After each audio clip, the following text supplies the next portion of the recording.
Bueno, quisiera presentarles la conferencia del día de hoy.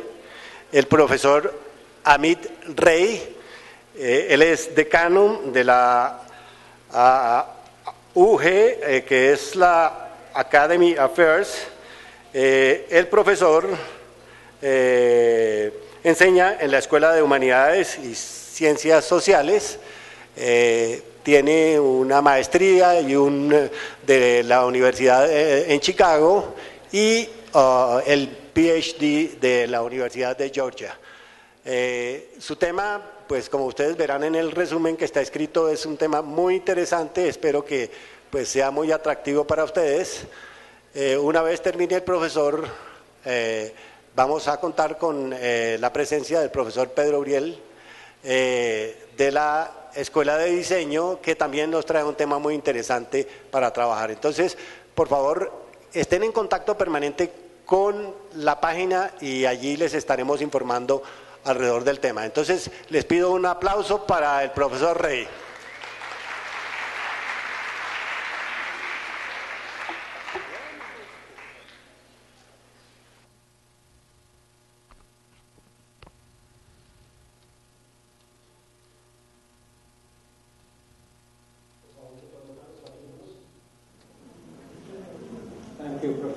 Gracias, profesor. Es mi placer venir acá para poder darles esta conferencia. Me siento muy orgulloso de estar aquí, a compartir mi conocimiento en el diseño. El tema de mi conferencia de hoy es en el paradigma de diseño, que es una fuente de innovación. A lo largo del mundo, la innovación se ha convertido en lo que más se busca actualmente. El tema más buscado es la innovación, porque la gente se ha dado cuenta que la innovación será nuestra moneda del futuro. Todos los países desarrollan, o todos los países en vías de desarrollo, están mirando por innovaciones, no inventos. Hay una diferencia entre estos dos.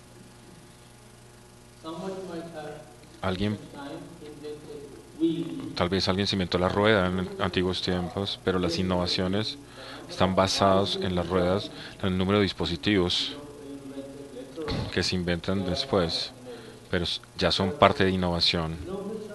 Así que la innovación puede suceder cualquier día en el mundo. Y hoy, en todo el mundo, especialmente en el diseño industrial, se mira mucho en la innovación. Así que mi artículo y mi conferencia es acerca o dirigido a esta área.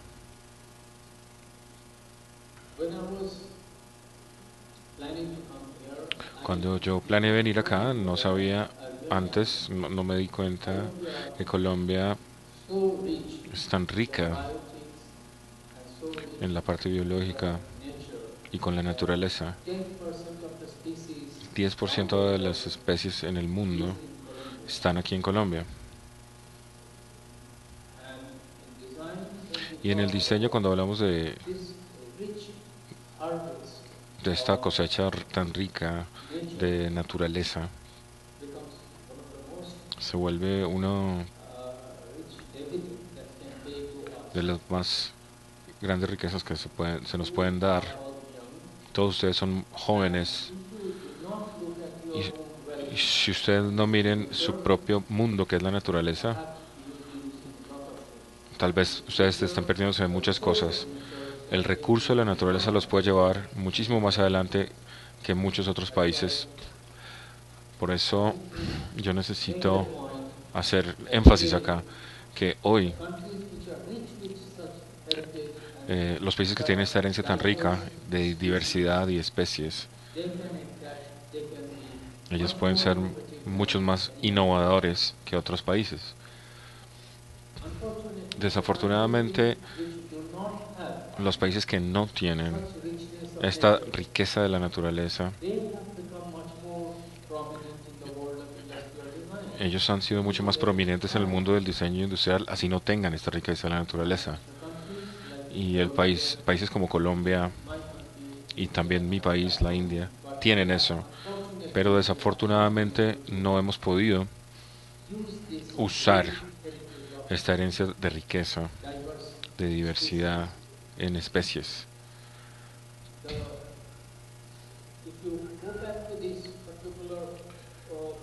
Si usted se devuelve a esta área particular del diseño,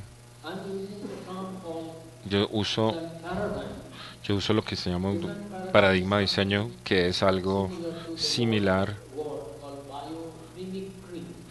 a la biomimicra. Si usted va a Google Search Biomimicry o biomimicra, que es una palabra muy popular hoy en día, y están tratando de entender este concepto. Yo uso la terminología como paradigma de diseño, porque esta información busca la información de los paradigmas para entender las formas, los mecanismos, las técnicas y las relaciones dentro de las formas y cómo se están comportando. Son también patrones de comportamiento, que es algo muy importante, ¿no? Y cómo nosotros extraemos o tomamos esta información y volverla dentro de nuestra innovación en el diseño. Por ejemplo, aquí el anidamiento, el nido. En la próxima filmina también se va a mostrar algunos de estos temas como anidamiento, más pequeño, más grande, pequeño, más pequeño, más alto, más pequeño. Estas son las cosas en la naturaleza que todos nosotros practicamos, que nunca a propósito tratamos de enfatizarlo, de mirarlo. Cuando yo digo anidamiento, cuando usted pone encima de otro, como cuando usted pone los asientos encima de otro, eso es anidamiento. Como las capas de la cebolla, esos son anidamientos. Sí, también cuando yo me siento, soy más pequeño. Cuando yo me levanto, soy más alto. ¿Cuáles son los mecanismos que me dan a mí la posibilidad de hacer eso? ¿Qué es exactamente este paradigma de diseño? Es una herramienta muy poderosa y gratis para trabajo creativo. Por eso es que esta herramienta, estas dos visuales que ustedes ven al frente, que evolucionan, las dos usan el viento para volar. Similarmente, nosotros usamos el mismo viento para impulsar el bote desde los tiempos antiguos. Usamos este mecanismo, y usando la fuerza del viento para ir hacia adelante. En el paradigma de diseño, en cualquier momento que con nosotros usamos una metáfora, por ejemplo aquí, la carruaje jalado por caballos se llama por fuerzas, caballos de fuerza, porque cuántos caballos mueven tu carruaje. Esa es la fuerza de los caballos de fuerza. Esa terminología la hicimos para decir que ese es los caballos de fuerza, es una metáfora. En vez de usar nuestro martillo en los tiempos antiguos, cuando no hemos definido esto, usábamos nuestras propias manos cogiendo una pequeña roca para aplastar o romper algo. Mi mano era usada como un martillo, precisamente. De la naturaleza, cuando encontramos esas cosas y cómo trabaja, la función es una relación dentro de una forma y la otra. Por eso, ¿cómo encontramos estos paradigmas? Los paradigmas están a todo nuestro alrededor. Todos los días podemos ver realmente, podemos buscar y encontrar nuevos paradigmas todos los días. Es ilimitado en fuentes, pero la fuente más grande de de este paradigma está en la naturaleza. Muchas cosas de las que hemos hecho, ellas tienen sus límites, pero en la naturaleza no hay límites en esta fuente de paradigmas que nos van a dar grandes innovaciones. Piense en las formas básicas. Cuando se piensa en las formas básicas, son elementales y útiles, se basan en formas. Y entre dos formas o tres formas o múltiples formas, cuando se aclara la relación, esa relación tiene un mecanismo particular y una técnica particular en diferentes partes de cómo se juntan o cómo se engranan. Por ejemplo, mis manos tienen diferentes uniones y estas uniones crean diferente tipo de trabajo que va a crear nuevas relaciones entre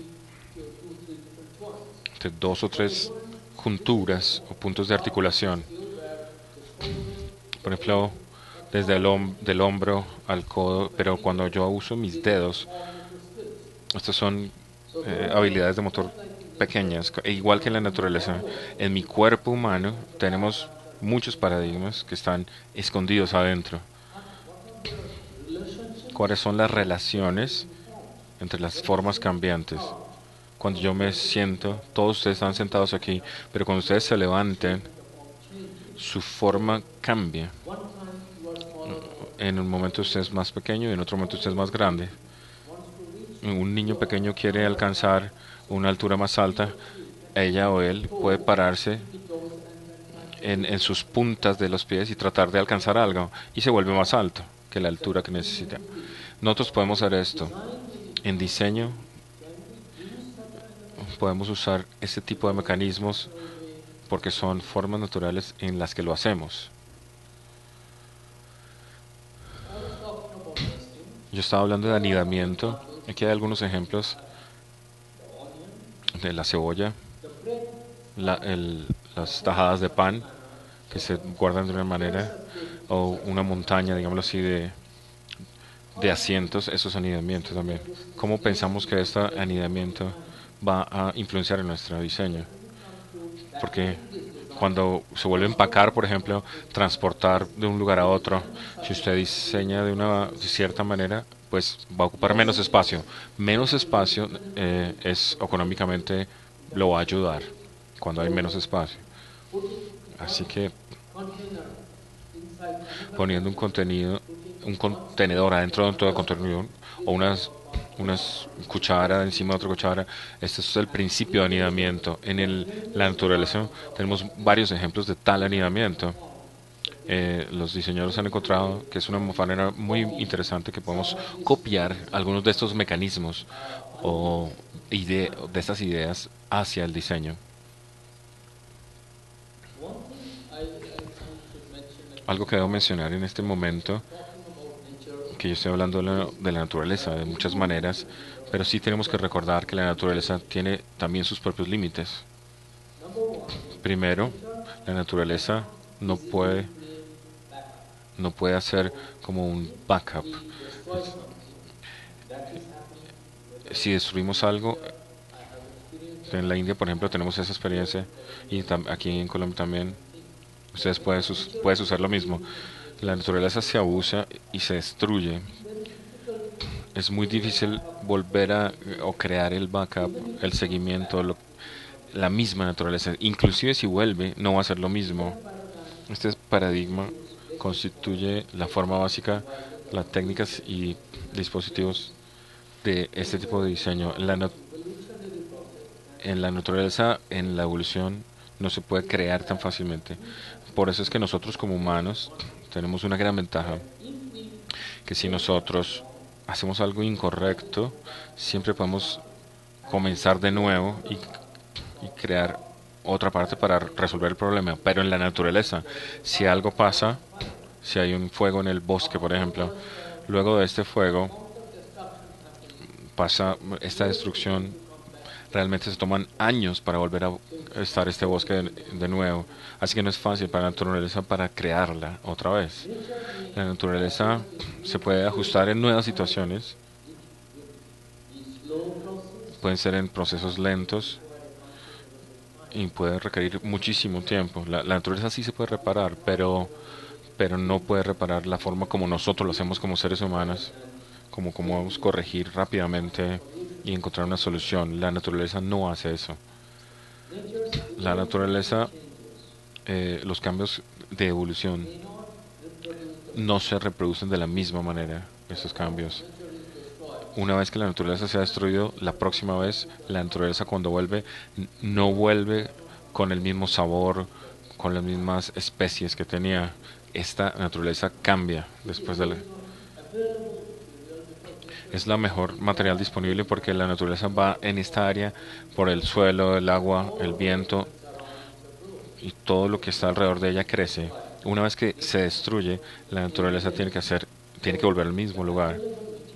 El material disponible, la estructura y los procesos de diseño evolucionario miran a la condición ambiental. Yo he visto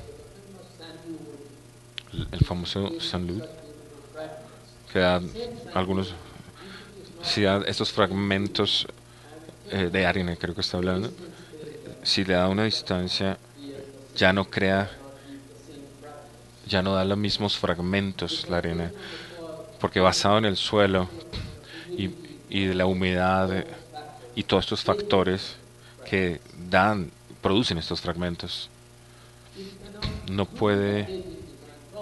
se puede mirar hacia adelante en el proceso de diseño, porque en el diseño podemos prever lo que va a pasar, así que yo puedo corregir con ciertas medidas, pero en la naturaleza no se puede mirar hacia adelante de esta manera. La evolución de diseño natural no puede transportar algo a la distancia, que es algo que nosotros hacemos hoy. Por ejemplo, para el diseño de carros o automóviles, o las fábricas de automóviles, podemos tener componentes de todas las partes del mundo y ensamblarlas en un solo lugar.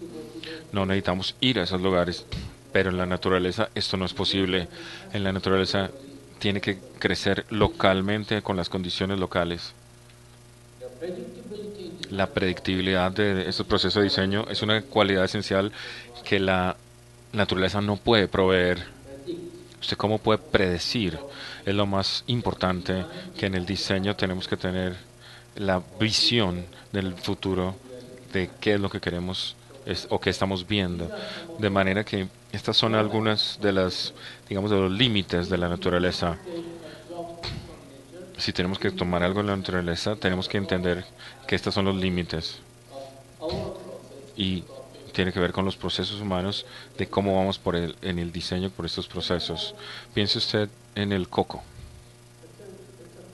Es una fruta increíble que, que una porción adentro de la coco está cubierta por las fibras alrededor. Una vez que cae al agua del océano, puede flotar por meses y meses antes de que se transforme o llegue a tierra. Cuando flota, el aire de adentro que se guarda dentro de estas fibras la mantiene flotando el coco. ¿Cómo puede por sí mismo generar tal diseño que nosotros no pudimos hacerlo antes? Hasta que llega a tierra, la fruta permanece igual hasta que llega y luego germina y de nuevo puebla con árboles de coco. Piensen en esto tan fantástico, una fruta tan maravillosa, fantástica. Eso significa que la piel externa de afuera del coco, ¿de qué material está hecho? Que es como contra el agua o waterproof, que el agua no penetra el coco y protege el centro de la fruta. Esto es un paradigma. El paradigma nos dirá la fuente de su diseño real. Así que nosotros podemos generar un nuevo diseño de él basado en ese principio. Lo mismo, la mariquita tiene estos colores bellísimos. Así que el diseño con el que se camufla otros seres vivos pueden destruirlo.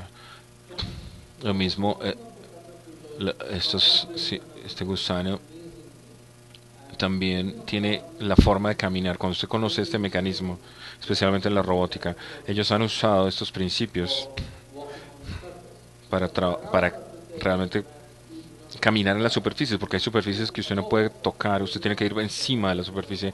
En cambio, este tipo de gusano es un elemento muy importante para aprender el mecanismo de cómo caminar en superficies distintas. El huevo es una cosa muy común, pero es el diseño más complejo, que de cómo adentro en una porción del huevo permanece intacta por muchos días, porque los dos lados permiten que el viento pase o de otra manera, o si no va a podrirse. Así, inclusive luego de mucho movimiento, el huevo no se rompe tan fácilmente. Así que el mecanismo, así sea muy simple, es muy complejo y muy eficiente que la naturaleza ha hecho en este diseño. El principio del huevo es lo mismo, igual que un niño cuando no ha nacido, cuando está en el vientre materno, cómo flota sin ser herido desde el exterior, con ningún movimiento del exterior. Estas son algunas de las cosas. Eso es lo que ha hecho Miguel Ángel. Sus dibujos.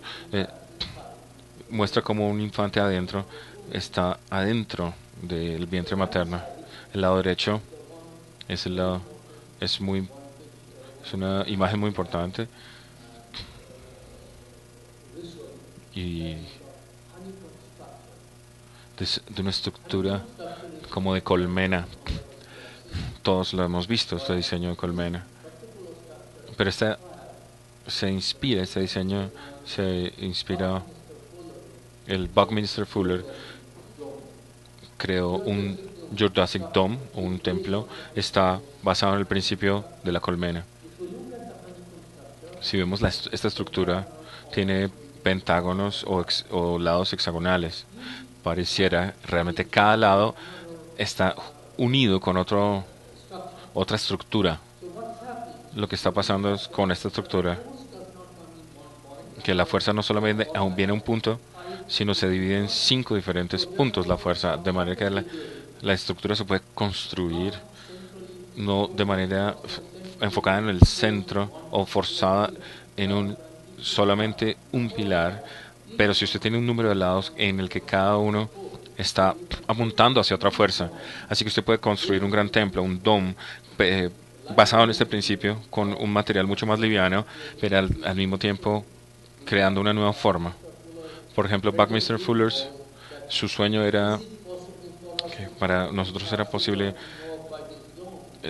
cubrir a toda la ciudad de Nueva York con este tipo de estructura para realmente ahorrar todo este tipo de energía para que cada casa o edificio tenga esta energía que nos está costando tanto no tenerlo.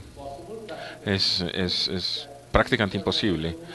Si hubiera este tipo de cubierta de toda Nueva York con esta estructura, podría hacer cosas impresionantes porque podría ahorrar muchísima energía.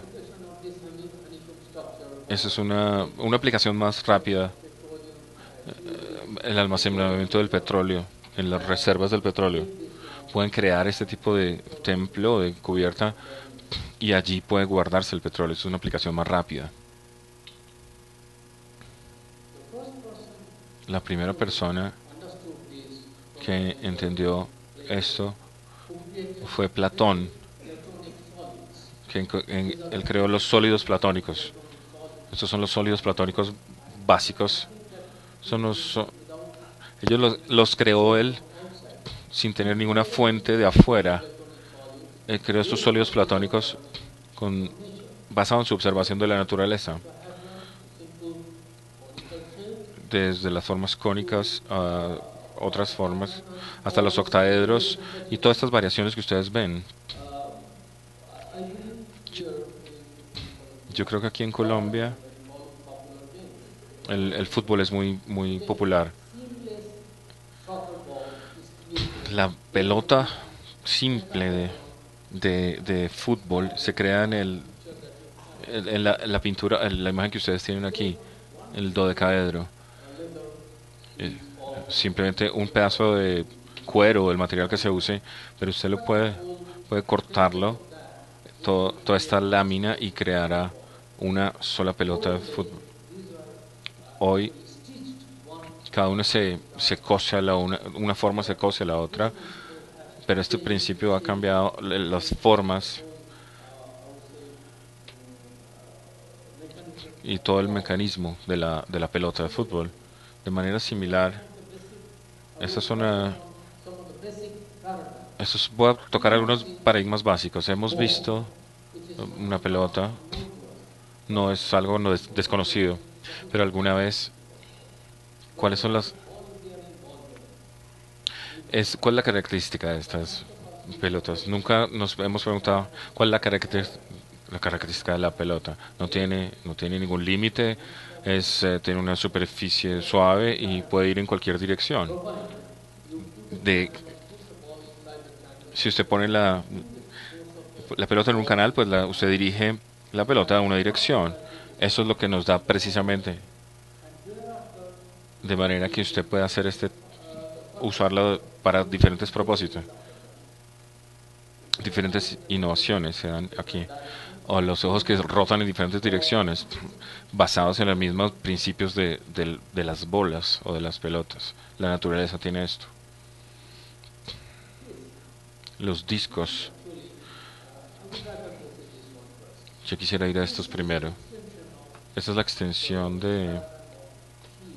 el paradigma de las sábanas. Cuando usted ve un mantel o un pedazo de papel que usted tiene enfrente de usted, la pedazo de papel es un paradigma que puede ser identificado con un tamaño y levantado y separado, diga. Eso es un pedazo de hoja. ¿Cómo lo usa usted?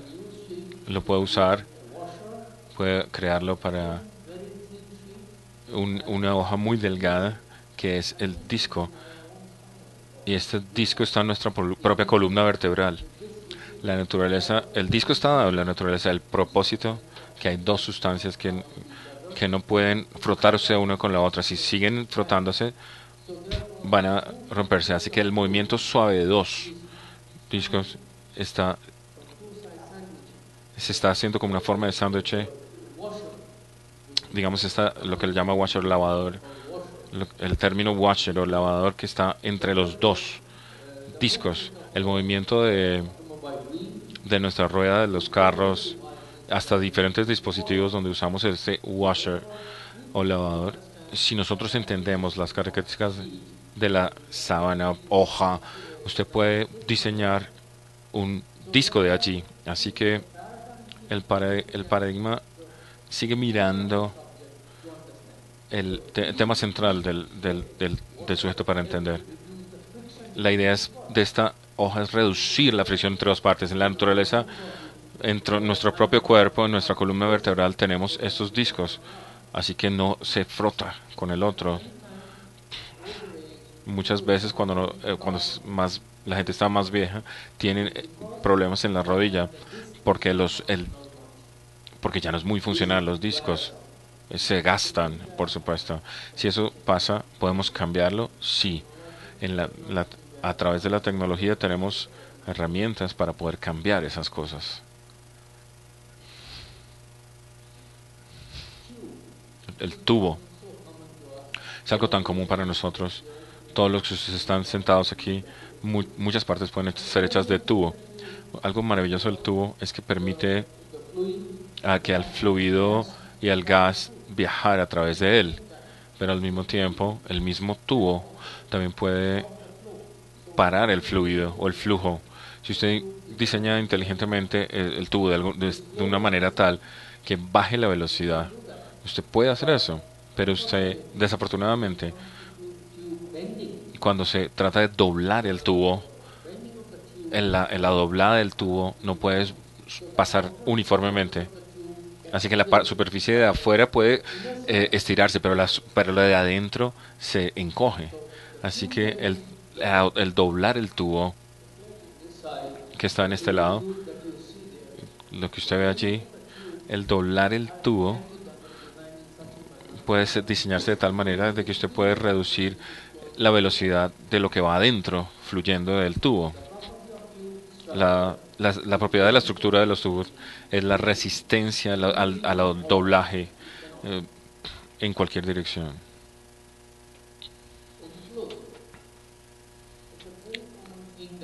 En, digamos, encerramiento, enclosure. Todos sabemos que es enclosure o encerrar, encerramiento. Es algo que donde les mostré lo de Leonardo da Vinci, encierra algo que puede mantener algo líquido o gas o cualquier sustancia que puede fluir. Así que necesita algo que se cierre. Así que es para que esto se mantenga. Por ejemplo, una tetera o este tipo de dispositivos que nosotros diseñamos es para encerrar, son encerramientos. Así que el cerramiento es para separar lo encerrado de lo que está afuera. Y hacemos este diseño para, para preservar el calor o para que no salgan las cosas de su área. Así que el encerramiento vemos es que es algo en la naturaleza y en el diseño lo hemos aplicado siempre. Y yo digo repetidamente que cuando nosotros hacemos algo, si nos preguntamos la parte central del diseño, cuando hago una tetera, cuando está aquí a la izquierda, el diseño de la tetera, yo me pregunto si me hago la pregunta del encerramiento o solo hago el diseño de una vez porque en la clase me dijeron que usted tiene que hacer un diseño de una tetera. Yo recuerdo que mi primer ejercicio para mis estudiantes era hacer un lugar para sentarse. No era hacer un diseño de una silla, porque eso es distinto. Cuando yo les pregunto a usted o le digo, haga un sitio para sentarse, muchas otras preguntas vienen en su mente. ¿Dónde es esa forma de sentarse? ¿Es un sitio, eso es, en su cuarto, en su salón de clase? Su condición le dirá qué tipo de silla o de asiento va a diseñarse. No puede ser igual un sofá que una silla de salón de clase, donde en el sofá usted puede relajar. Los salones de clase nunca se diseñan para relajarse. Queremos que nuestros estudiantes estén atentos mientras estén en clase, así que los salones o los asientos de clase siempre se diseñan de esa manera. Así que hacer un diseño para sentarse es realmente la forma correcta de preguntarse que en vez de hacer un diseño de una silla.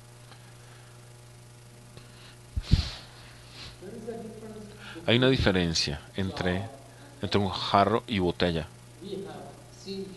Hemos visto jarras o jarros muchas veces y botellas también. Los jarros o jarras tienen una tapa y son hechas uniformemente, diseñadas uniformemente. Así que usted puede regarles cosas, cuando usted sirve cosas de un jarra, la mayoría del tiempo usted no quiere mantener cosas líquidas en una jarra porque el límite, el cuello de la jarra no puede controlar el fluido. Cuando usted lo sirve o lo riega, siempre va a seguir saliéndose de allí. Pero mientras usted en una botella, el cuello de la botella controla el fluido. Así que el cuello de la botella hace que el fluido salga. En cambio, en la jarra, la mayoría van a mantener cosas sólidas, no sustancias líquidas. Porque estas, si usted las pone en una jarra o jarro, pueden salir, o frasco, que podemos llamar, pueden salirse de donde están. Como un diseñador, si yo tengo que diseñar qué tipo de material o de cosa es lo que voy a poner adentro, si requiere ser una jarra o una botella, yo necesito entender muy bien. Y en la naturaleza usted puede ver esto. en, en la planta del pitcher plant. Cuando un insecto es una planta carnívora, cuando un insecto se posee y se cierra, es lo mismo que cuando nosotros diseñamos una jarra, puede cerrarse de la parte de encima. Las botellas, si sea de perfume o para agua o vino, cualquier cosa que usted haga, usted sabe muy perfectamente que estas botellas tienen que ser diseñadas de tal manera que tienen que tienen que controlarse muy bien el líquido, de manera que usted sabe cuánto líquido está saliendo. Y recuerde, antes usé lo de encerramiento. Todos los jarros y las botellas es el mismo paradigma del encerramiento o enclosure. Entonces depende si usted lo quiere hacer el encerramiento, un paradigma viene del otro. Si necesita una jarra o necesita una botella para hacer este enclosure o encerramiento.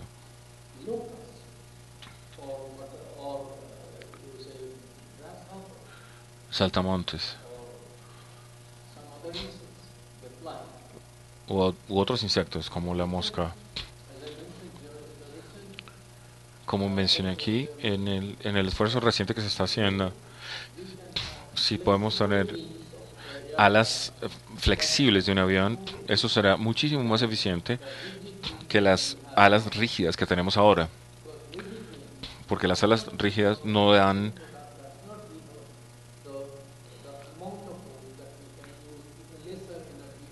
la cantidad de fuerza con menos energía, con unas más flexibles. Ahora los científicos de ahora están tratando de entender y traer al diseño si pueden usar el mismo principio paradigma donde las alas sean suficientemente flexibles que pueden capturar el viento para su ventaja. Hay 4 alas, 2 van para arriba, 2 para abajo y siempre están aleteando unas contra otras.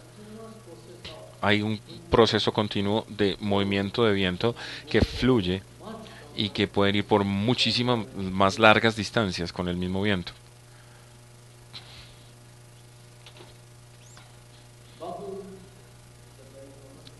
Las burbujas son cosas muy comunes que todos conocemos, pero siempre hemos entendido alguna vez que las burbujas tienen 2 paredes, que tiene la pared de afuera y la pared interna. Eso es lo que hace que sea una burbuja, por eso flota en el aire. Pero porque si por la misma burbuja, si está adentro del agua o si está adentro del aceite. Si está o una de las dos adentro, esta burbuja del aceite o del agua, ¿también tendrá 2 paredes? No, solo tendrá una.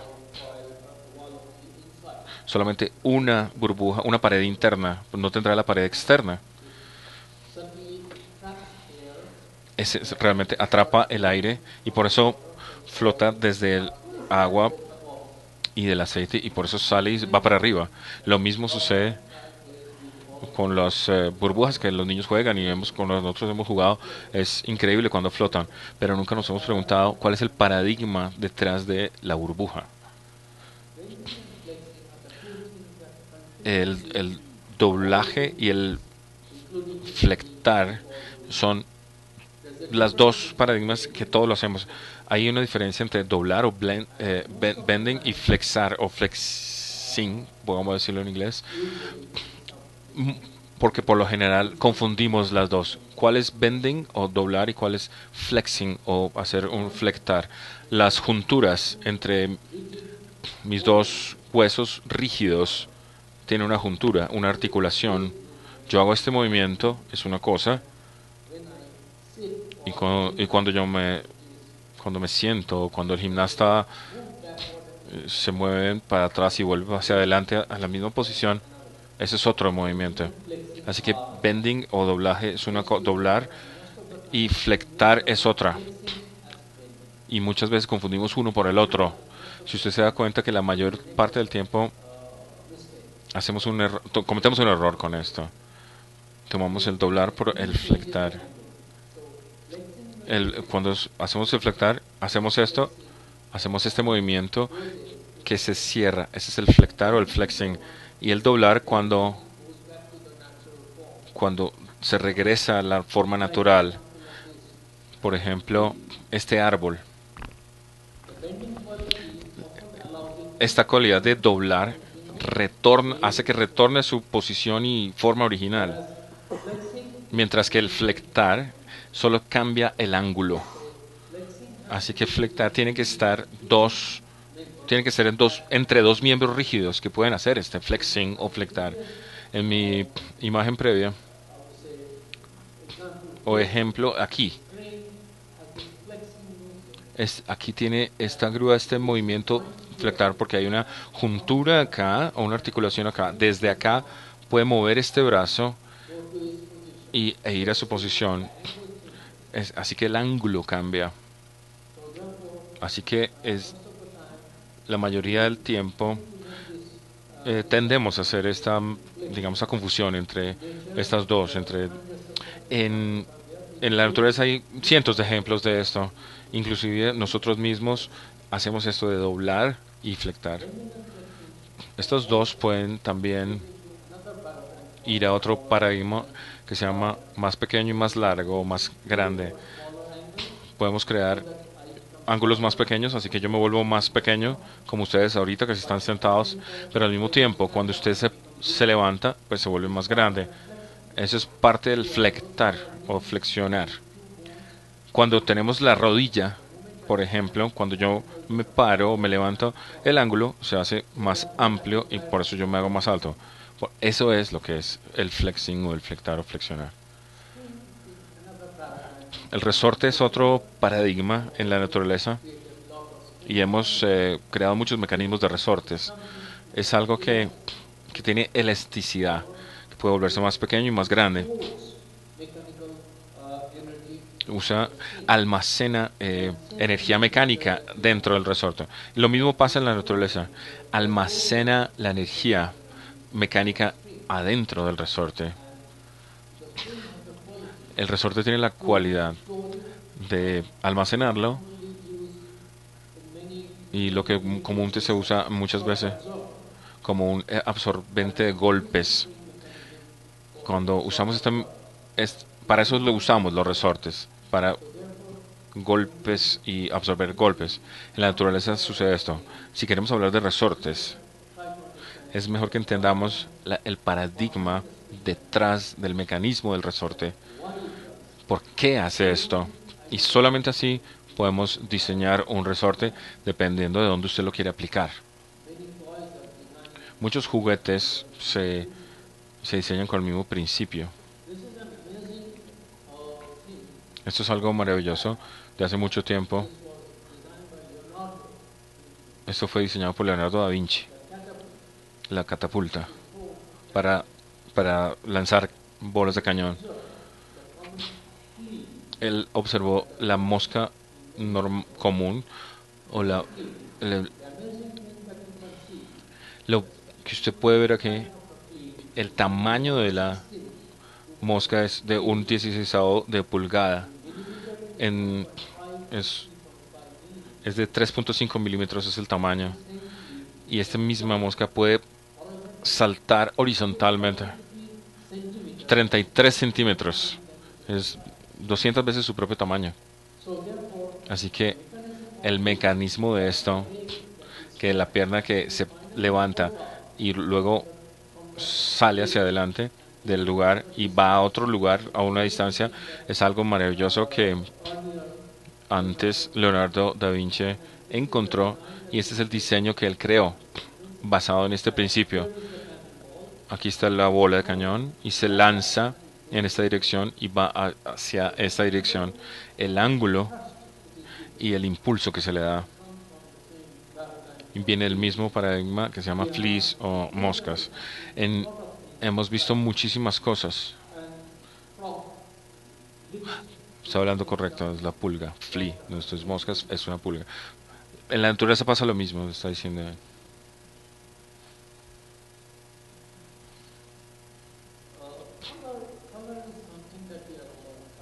El color es algo que siempre nos atrae. Visualmente vemos esto. tiene varios ensamblajes. Ahora el color tiene como paradigma tiene su propia propiedad. No solamente es para atraer el color, que el color también puede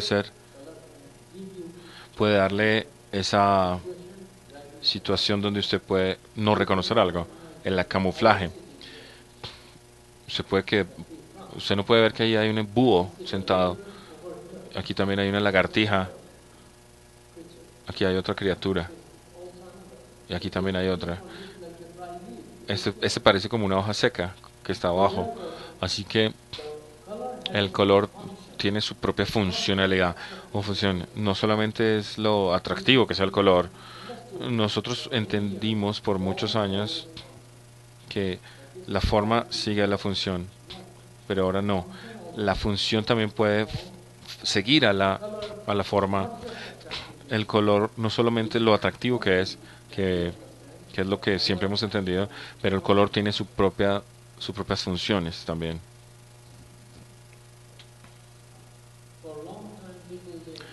Por mucho tiempo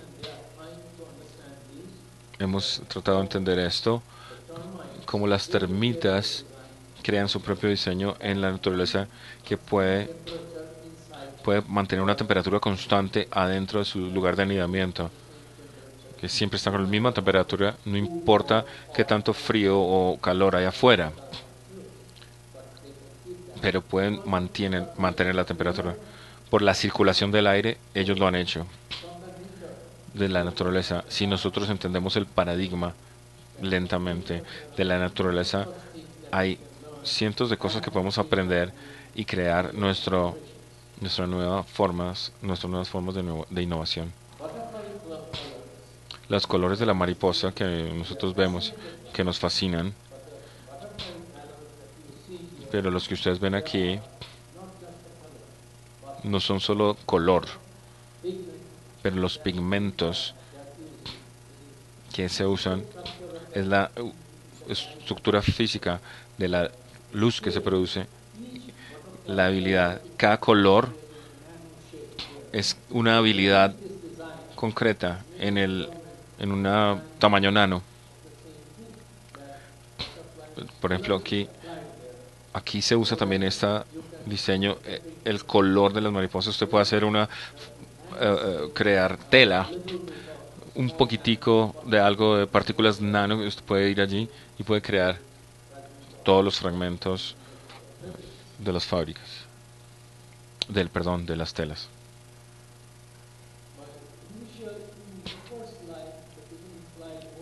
Mi slide del comienzo era una gota sobre una hoja de loto. Es algo increíble la naturaleza que se ve ahora. Si nosotros pudiéramos lavar nuestra ropa con la misma técnica y sacar lo sucio de nuestras telas, porque tiene estas partículas nano pequeñísimas que son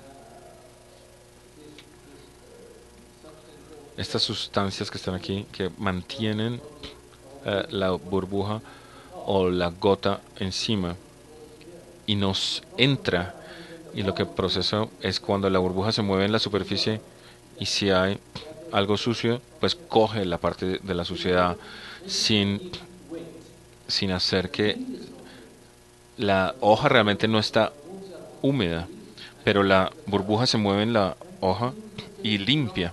Podemos usar el mismo fenómeno en este paradigma para hacer, por ejemplo, una máquina lavadora y para lavar nuestra ropa y ahorrar muchísima agua que gastamos en nuestras lavadoras. Usted puede ir a Wikipedia. Hay muchísima información de esto.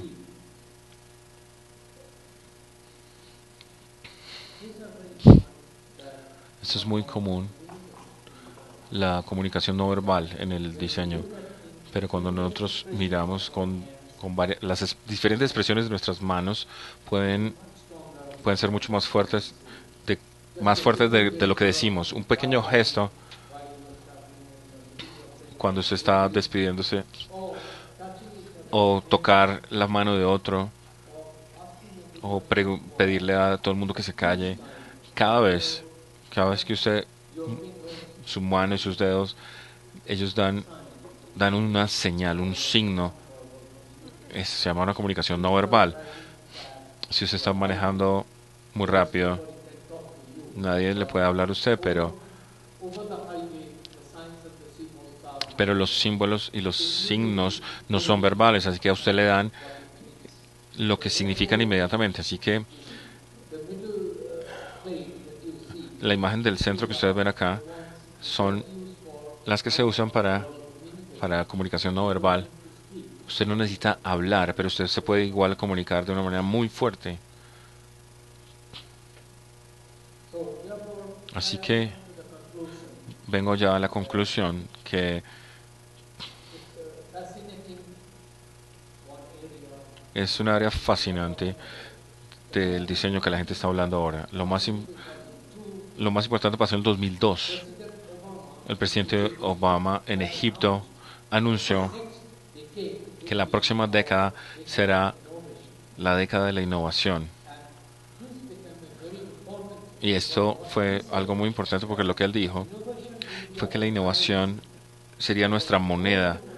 Entre más innovación usted haga, su país y su nación va a ganar más. Eso es algo que nosotros, es algo de lo que estamos viendo cuando hablamos de diseño y sus aplicaciones. Y de dónde viene la innovación. De eso es lo que estoy hablando yo hoy. La naturaleza es algo que está al frente de nosotros, que a veces somos un poco negligentes con eso. Creemos que la naturaleza no es lo suficientemente inteligente como son los humanos, pero hay millones de cosas de la naturaleza que necesitamos aprender todavía. Y de una manera muy cínica yo veo que solo imagínense que nosotros los humanos, que nos hemos ido de la superficie de la Tierra, ¿qué pasará con el arte? Todo va a estar mucho más todo va a ser mucho más limpio, no el arte de la Tierra. Entonces, ¿qué pasaría? Todo estaría mucho más limpio. Así que son los humanos los que han creado y también pueden reparar también de una manera mucho mejor. Y si nosotros nos emociona esto de la naturaleza, y si no podemos aprender de la naturaleza y aplicarlo en nuestro diseño, creo que estamos perdiendo nuestra oportunidad. Con esto termino mi conferencia. Muchas gracias.